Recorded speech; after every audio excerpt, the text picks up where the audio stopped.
Know whether you've heard this before, but I'm going to call names because, if you know what you know, then say what you know and be willing to pay the price, because there is a price for telling truth to power and waking up the masses of people who've been put to sleep by this elite that control. Okay, I've been listening in this corner right here, and I've heard a whole lot of negative things from the white people here. When you were trying to explain yourself, the white people don't want to hear you explain yourself. They drown you out. They start already trying to drown you out and talk over you. There's a certain amount of white arrogance here, and they don't want to listen to what black people are saying. They don't understand because they don't want to understand. I've heard a woman here say, go back to Africa. Somebody said, we have a black holiday. What does that mean? So what does that mean? He did not say that. He said, if we have a choice, what some of us can go and some of us can stay. But there's no understanding in here. People are just trying to talk. To those arrogant persons, when you tell us go back, please remember where you came from. And when you want to relegate somebody to a specific place, just remember what your origin is in this world. Please, I'm not trying to be disrespectful, but I want you to understand that you, wherever you are on the earth, you're not a native anywhere.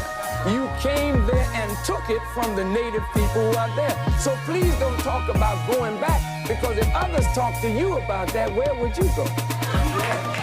Upon the backs of my people was developed the primary wealth of America, the primary wealth. You have to have accumulated wealth to start, to build. You did it another way here in Australia.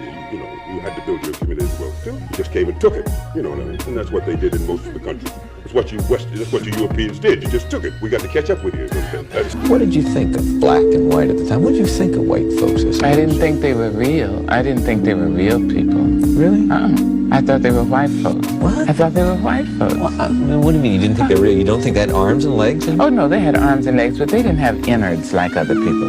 I thought if you put your hand on a white person, it would go right through. No. Just go. I promise you. They were white folks. We were people. You were that distant from them? I mean, absolutely. Well, you lived scarcely 300 yards apart in some respects. Oh, and my grandmother owned the land most of them lived on. But they weren't real. I mean, they were so rude. Nice people like us. I mean, we were the real folks. People said, evening. How you doing? Fine, thank you. I sure appreciate it. Yes, ma'am. But not white folks. They'd come into the store, act as if they had credit, and order my crippled uncle around. So I knew that if they were real people, they'd be nice. We noticed that they were running towards us. I was like, wow. Why are they rushing towards us, not thinking anything negative? And then we heard, nigger.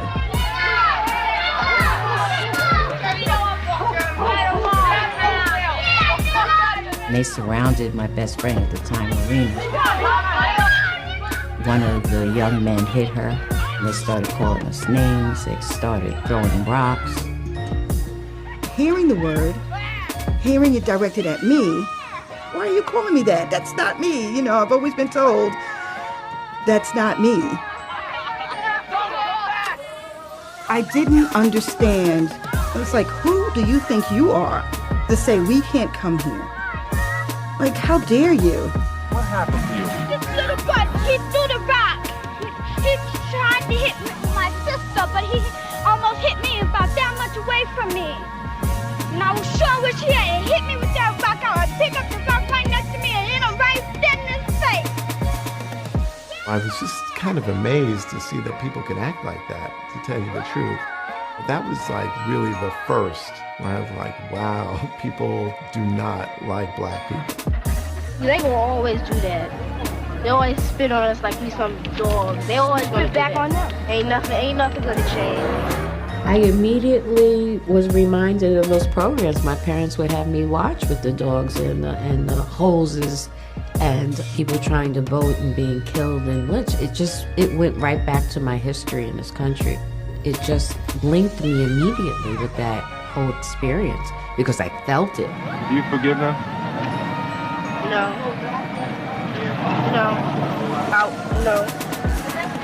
Can't take back no hurt. And I didn't know what to do with those feelings. I did not know what to do with those feelings. Would you make white people slaves? What do you think? I will. I just send them someplace. Like we have one side of the world and they had the other side, but just let them have a little piece of it. I say we build a big brick wall and say the same thing. What's that? That they have a little side and we build a big wall so they can never get over. And we have a big side. Why would you do that? And on the other end of it.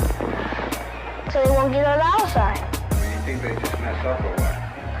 They'd be trapped if they try to get over, we'll shoot them. Well, why would you do that? I mean, you think they deserve that? They deserve it, yep. Why? Because they killed some of us, they chained some of us, they whipped some of us, and they stabbed some of us, they shot some of us. This is paying back, huh? Yeah. But they're not good. But this is not police good, too. But putting a brick wall there and not shooting them but doing what they did is not as worse as they did to us. They couched it in language. They made everything black, ugly, and evil. Look in your dictionary and see the synonyms of the word black. It's always something degrading and low and sinister. Look at the word white. It's always something pure, kind, clean. But I want to get the language right tonight.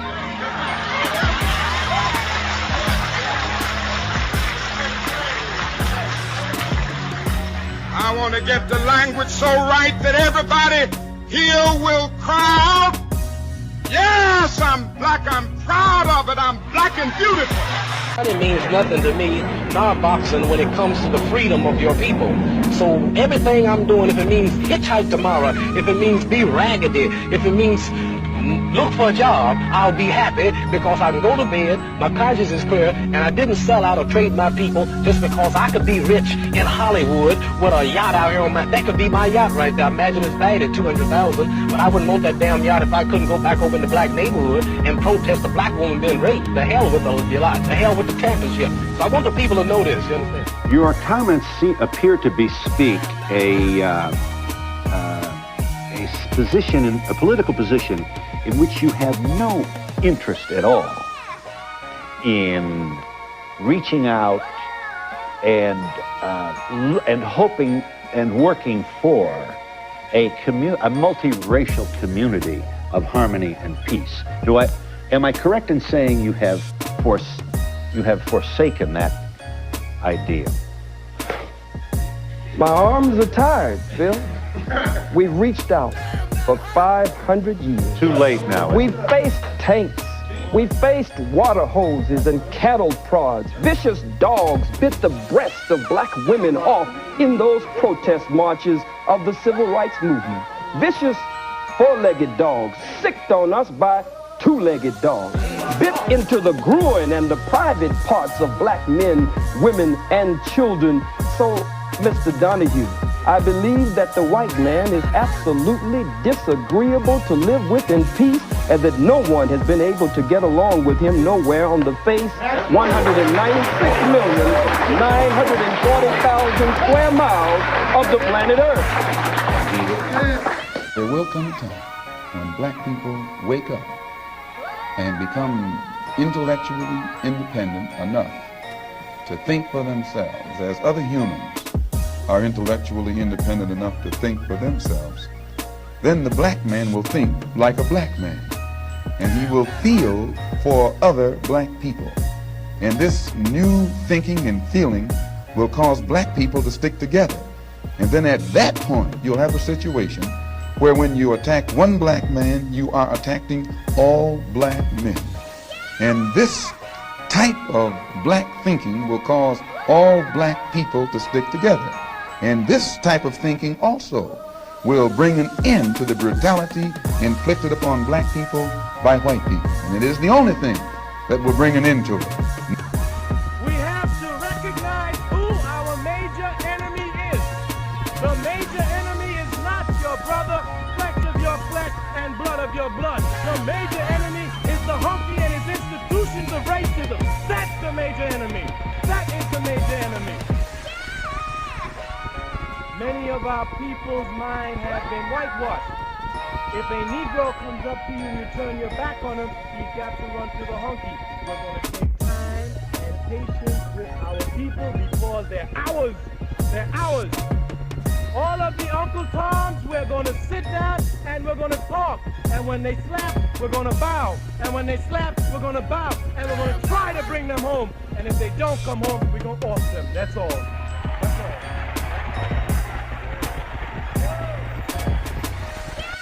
Our problem has been, as black people, we've always been concerned about white America, never about us. And what we've always thought is that white America equal the same interest as us. That is not true. The very first man to die for the War of Independence in this country was a black man named Crispus Adams. Crispus Adams. He was a fool. Because here he was dying for white folk freedom, and millions of his brothers were enslaved in the very country. Oh, but we wanted to prove what great Americans we were. We begged the white folks to let us fight in the War of Independence, and they said no. So we organized ourselves in bands of armies, training ourselves with our bare foot to prove to the white folk what great Americans we were. Please let us fight, white folk. And finally they came and inspected our troops and said, good niggas, you can fight. And they had us fighting the Indians. Like fools, we should have teamed up with the Indians and take care of you know who. We don't hate you. We don't hate those of you who are white. We just want to stay black. We love my color. I just love myself. Who taught you to hate the texture of your hair? Who taught you to hate the color of your skin to such extent that you bleach to get like the white man? Who taught you to hate the shape of your nose and the shape of your lips? Who taught you to hate yourself from the top of your head to the soles of your feet? Who taught you to hate your own kind? Who taught you to hate the race that you belong to? So much so that you don't want to be around each other. You don't have any dope for airplanes bringing drugs into this country. The white man brings it in. The white man brings it to Harlem. The white man makes you a drug addict. The white man then puts you in jail when he catches you using drugs. Who is it that controls the prostitution in Harlem? It's the white man. Who controls the large sales of whiskey and wine? It's the white man. You don't have any distillery. You don't own Finley's. You don't own Old Overholt or Seagram. You don't put the seal on that bottle of whiskey. It's the white man. Who gives you the deck of cards and the dice that you use to gamble with? It's the white man. And after you sell them to you, he takes you with him and puts you in jail for using them. We're trapped in a vicious cycle of poverty, of ignorance, of apathy, of disease, and of death. And they have these old Uncle Tom Negro leaders coming to Harlem telling you and me that times are getting better. Your times will never get better until you make them better. They don't tell you the truth about that. They want us to stop having babies. They give them birth control. They're paying black women not to have babies. It's 40 million, not 20 million? Yeah, they're paying black women not to have babies now. They got all kind of plans to stop our race. Well, everyone. So when we know all of this, getting into birth so now control, a man with my knowledge, what can you tell a man like me now? What's your suggestion? That's your question. Okay, you talking to me, not a dumb Negro or pork chop eater that don't know the truth. I'm free now. I woke up. Now, what are you gonna tell me now? I done gave you my solution, some land of my own, doing something for myself like you, England, and America do. Now, I know you're not against the black man. I know you're not against me having my land, are you? I know you English to rule and slave forever for a long time. But do you still today don't want me to have my own country and build for myself and govern myself? Would you think that's bad if we thought like that? We can't integrate. We ain't gonna never have no peace. The culture, the nature's different. I don't hate you. We can eat your restaurant. We want to marry women. We got your women now. It ain't nothing we can't do today. But these things the dog got. I see dogs on television eating out of the same plate with white people. I see dogs in the buses, and they do everything with the dogs. So I ain't getting nothing the dog ain't got. So really, ain't nothing in this integration. I need some land. I need some jobs. My people need jobs. We need something so we can build and do for ourselves, and we must have some land. Why would you want to do that? Because I don't think I'm any different from you, you see. Yeah, we much different. I mean, I think society's made us different. You know we're different, and we're all together. Society's made us different. No, not society. God made us different. No, we're just human beings. He made all of us. We all, listen, bluebirds fly with bluebirds, red birds want to be with red birds. Listen, tell me when I'm wrong. Pigeons want to be with pigeons. Tell me when I'm wrong. We should have more. They don't have intelligence, but yet they stay together. We should have more intelligence than them, right? Buzzards are with buzzards. Buzzards are with buzzards. Bluebirds are with bluebirds. They all are birds, but they got different cultures. The eagles like to hang out in the mountains. The buzzard like to fly around the desert. The bluebird like to fly around the trees and the grass. I don't see no black and white couples in England or America walking around proud, holding their children. That's because society... And going out. That's society's fault. I mean, we've got to educate people around it. Well, life is too short for me to be raised catching hell or something like that. I'd rather go and be my own. I have a beautiful daughter, beautiful wife. They look like me. We're all happy, and I don't have no trouble. I have no trouble. I ain't that much in love with no woman to go through all that hell. Ain't no one woman that good. You understand? I understand, yeah. I do understand. I understand. I think it's sad that it ain't sad because I want my child to look like me. Every intelligent person wants his child to look like him. I'm sad because I want to blot out my race and lose my beautiful identity. Chinese love Chinese. They love the little slanted-eyed, pretty brown-skinned babies. Pakistanis love their culture. Jewish people love their culture. A lot of Catholics, they want to marry number Catholics. They want the religion to stay the same. Who want to spot up yourself and kill your race? You a hater of your people if you don't want to stay who you are. You shame what God made you. God didn't make no mistake when he made us all like we were. Listen, no woman on this whole earth, not even a black woman in Muslim countries, can please me and cook for me and socialize and talk to me like my American black woman. No woman, and last is a white woman, can really identify with me and my feelings and the way I act and the way I talk. And you can't take no Chinese man and give him no Puerto Rican woman and holler about we're in love and you emotionally in love and physically, but really they're not happy because she's gonna hear some Puerto Rican music, he's gonna hear some Chinese music, and they're gonna be clashing all the time. It's just nature. You can do what you want, but it's nature to want to be with your own. I want to be with mine. I love my people. That's all. I don't hate nobody. You can't take a white woman in a white neighborhood. You can't grab a white woman in a white neighborhood. You can't even walk through a white neighborhood with a white woman. Well, what do you look like letting this blue-eyed thing walk around here without women? The reason I'm against interracial marriage in being Charlemagne is because marriage is an economic contract. It's an economic contract. Most women do not marry down in status. They marry up. And if you don't believe me, show me a rich white woman married to a broke-ass black man. Have you ever seen a rich white woman marry a broke-ass black man? No, you have not, and you never will. Because marriage ain't about love, it's not colorblind, and it is totally economic. So if marriage is an economic unification and a contract, how can we, who don't have enough already, give so much to the white woman and to white people who have already taken too much, where we got all these black women out here who will never get married? Only 1 out of every 4 black women in America will ever taste marriage, and half of them who taste marriage will be divorced within 5 years. If you want to save the black family, if you want to save the black family, you have to protect it. And in order to protect it, you have to be against interracial marriage. You can't say, I love the black family, but I don't have a problem with interracial marriage. Interracial marriage is eliminating the black family because it is not providing our women with enough available and able black men to be their husbands. So you're not just white. It's not just white women. You just feel white women, Asian, everybody. Why is that? If you put in the work and you have the history, who cares who you marry? I already answered that question, and I told you, I don't care how much work you put in. If you don't commit yourself to a black woman, ultimately you wasn't totally committed to the struggle. Even Frederick Douglass. Even Frederick Douglass has to be criticized, as I did on the Breakfast Club. Now, it has to be put in context.